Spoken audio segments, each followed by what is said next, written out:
What's up, YouTube? My name is John Jackson, and today we're talking about some nerd stuff, specifically why and how you might not be charging enough for your video work. We're going to be referencing some of my favorite books and concepts from economics, specifically a book called Predictably Irrational by Mr. Dan Ariely. His second chapter on the fallacy of supply and demand will help explain this concept. So let's talk about some nerd stuff.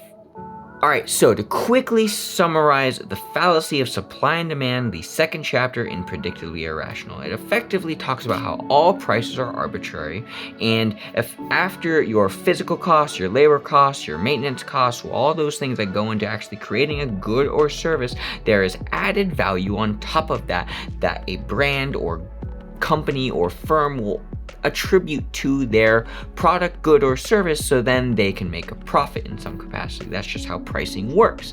Now, when it comes to pricing and the way we perceive pricing, there is this concept called arbitrary coherence from the book, and it's basically, looking at my notes, although initial prices are arbitrary, those prices are established and then they will influence subsequent decisions on related purchases and future purchases and whatever else. So effectively, if you buy a $2 cup of coffee, it will anchor in your brain that coffee is generally worth about $2. So the place where this gets irrational from the book is this concept called behavior herding, where our first naive random behaviors, if either first time buying a camera or buying a computer, or whatever we purchase that first time will influence our perceptions of price of similar goods in the future. That's behavior herding, basically how our present decisions will influence future decisions. That's behavior herding.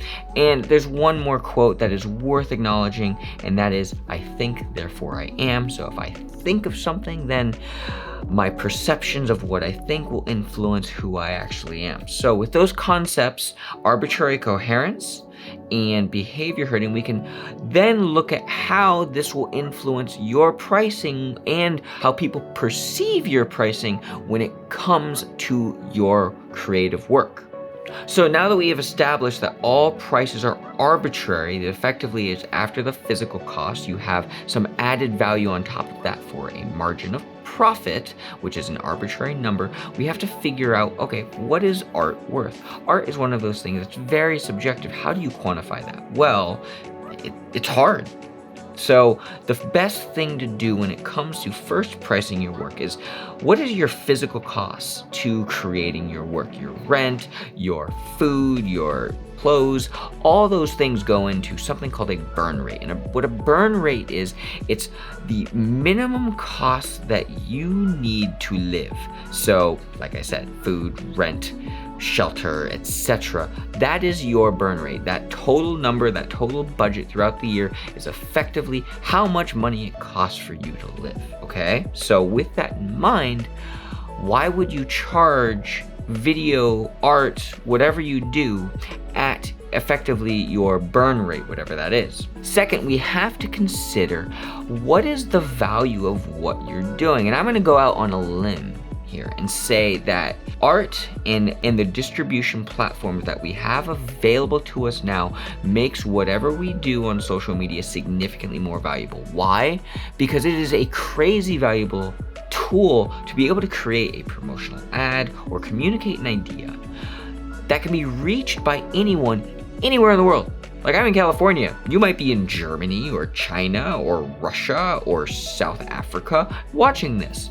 And just that sheer fact alone makes distribution a crazy idea. So if I were selling a product, for example, which I'm not, but if I were, that's just, oh, then you could buy it and just like from your computer, click, button, purchase, then I make money. That is insane to think about in this digital age. So after the burn rate, just think about if you're able to communicate an idea with your artwork and with your content, then that value just goes up significantly. Now, how do you quantify that? Well, not all projects are created equal. And that's my third point when it comes to how you can apply the fallacy of supply and demand to your creative work. Now, I said not all projects are created equal.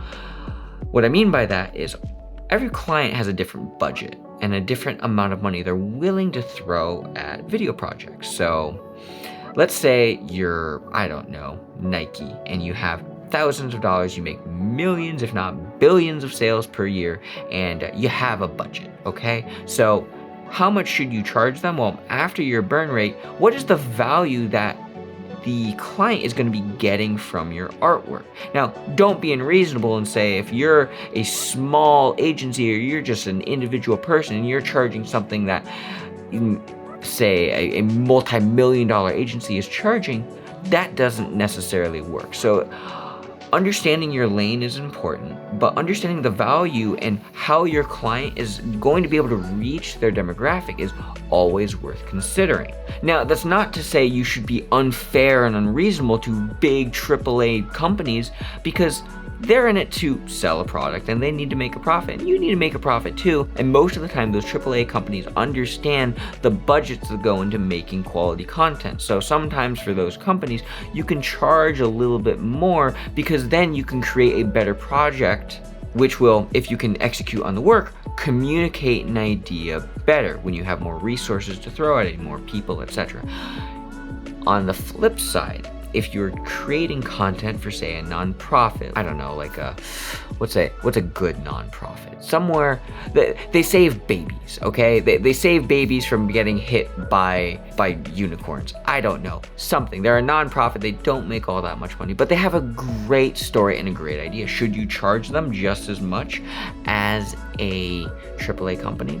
Maybe not, because they might not have the budget, and the idea for them is significantly more altruistic, so to speak. So not all projects are created equal. So when you price your own work, it is always worth considering who's the client and how are they going to gain value from the art that you're creating. So what are the takeaways here?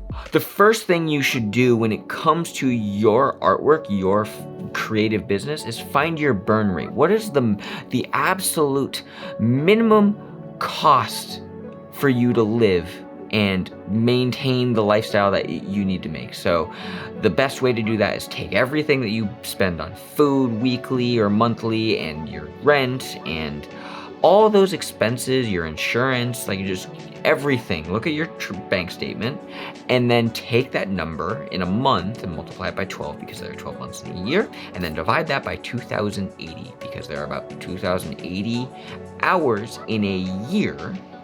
And from that, then you can be like, okay, that's how much I am worth hourly. Or you could divide it by 52, because there are 52 weeks in a year. Be like, okay, there's my burn rate, divide that by 52. I need to make X dollars per week, or divide it by 365, and then you say, okay, I need to make this much money a day, or divide it by quarter. Really depends on how you distribute your work. Are you working very consistently, or are you getting big projects and you can only separate it by quarter? Find your burn rate and then divide it by a respective number within a year, and then you can be like, okay, that's how much money I need to make, okay? And then once you find your burn rate, then you need to figure out, how do you want to grow your business? So if you want to buy a new camera or a new lens or a tripod or some more new tools for whatever you do, you can't charge every new client, well, I need this camera, so I'm just going to make you buy the new camera. No, that's not how it works. Or that's not the right thing to do unless they want something very specialized. The best way to do that is distribute that over projects. So if you have your burn rate and then you know how much you want to grow your business in some capacity, then you get, say, 10 projects a year, distribute that cost of that growth, however much it will cost to grow, divide that by the number of projects you'll be getting within that window of opportunity. So if you're going to be getting, say, 10 projects in a year,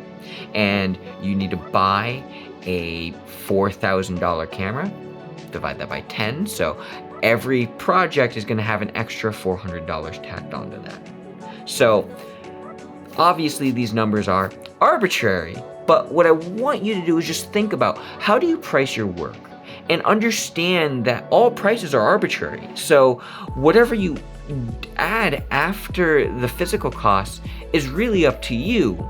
Now, the only difference is if you charge too much money and you're way above the intersection of the supply and demand point, then you might not be getting that much work. And that's just the magic of economics, where if you are charging too much money based on your skill level, based on your area, your demographic that you're appealing to, you're not going to get enough work. So effectively, you will have to adapt to the market. And likewise, if you're not charging enough money, there's one more point I need to hone in on, and that is you are effectively shooting yourself in the foot, because then those clients know, they're anchored in their brain that this person is worth a lesser price than everyone else. So it'll be harder to grow your business if you are charging too little.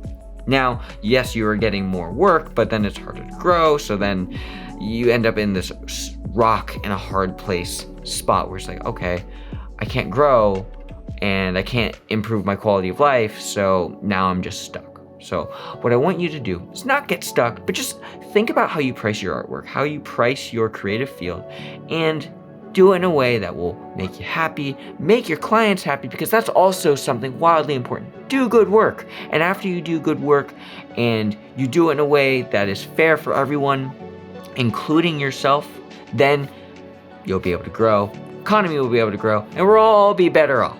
So that's it. It's a fallacy of supply and demand, one of my favorite chapters from Predictably Irrational, because it really just talks about how prices influence the way we think and how you can use it in a way to improve your business and improve your quality of life, and also improve your work. Because if you're able to charge more money and have more budget for projects, then you might be able to outsource better and get people who are really good at doing other things that you might not be as good at. So that's it. I hope you enjoyed this video. I enjoy talking about these things, and I really hope you do too. If you did, let me know in the comment section down below. We got a couple new subscribers, so let's talk about that really quick. We have Megan Marie. Thank you, Megan. Oh wait, no, she just left a comment on my video. But hey, Megan, thanks for commenting. All right, we have David J. Thanks for subscribing, man. I appreciate it. What's your last name? J. J for Jags. Team J. Yeah. And Annie L. And your photo is some flowers. Nice. Flowers are great. Thank you for subscribing, Annie. I appreciate it, and I hope you have an awesome day. Whatever you're doing, I appreciate it. And that is it. I hope you enjoyed this nerd talk about pricing and demand and supply and all that fun stuff. I will see you beautiful people in that next one. Have a wonderful day. Don't know where my lens cap is, so notebook. Bye. Put the place up. Put my face up.